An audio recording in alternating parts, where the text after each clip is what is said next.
তুমি আমাকে কাদের হাতে ন্যস্ত করলা? ইলা আদুইন বাঈদিন ইয়াতাহাজ্জামুনি, আমাকে ঘর থেকে এত দূরে এনে, সেই মক্কা থেকে কত দূরে, আমাকে ঘর থেকে এত দূরে নিয়ে এসে আল্লাহ তুমি তোমার শত্রুদের হাতে আমাকে ন্যস্ত করলা। ইয়াতাহাজ্জামুনি, যারা চতুর্দিক থেকে আমাকে পাথর মারতেছে। কি আবেগ দোয়ার মধ্যে,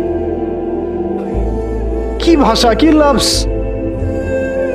ইলা আদুইন বাঈদিন ইয়াতাহাজ্জামুনি, তুমি আমাকে আল্লাহ ঘর থেকে বের করে এত দূরে নিয়ে আসলা, শত্রুদের হাতে সোপর্দ করলা, তারা আমাকে চতুর্দিক থেকে পাথর মারতেছে।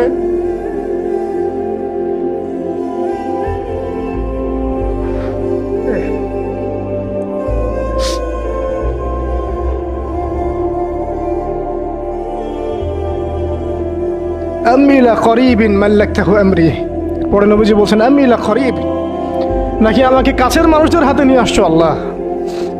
আল্লাহ তুমি কি আমাকে কাছের মানুষদের হাতে উঠাই দিছ?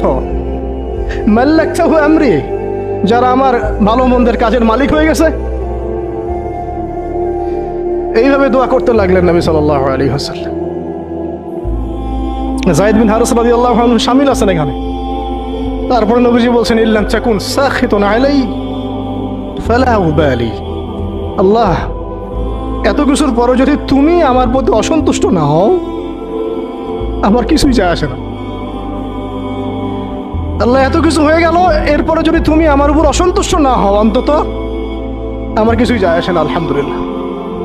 ইল্লাম তাকুন সাখিতুন আলাই ফালা উবালি, তুমি যদি আমার উপর আল্লাহ অসন্তুষ্ট না হও, তোমার কাছে আমি ঠিক থাকতে পারি, তোমার কাছে আমার অবস্থান ঠিক থাকে আল্লাহ, ফালা উবালি, আমি এসবের কোনো কিছুর পরোয়া করি না। কিভাবে বুঝবেন এই ভাষা শব্দগুলো?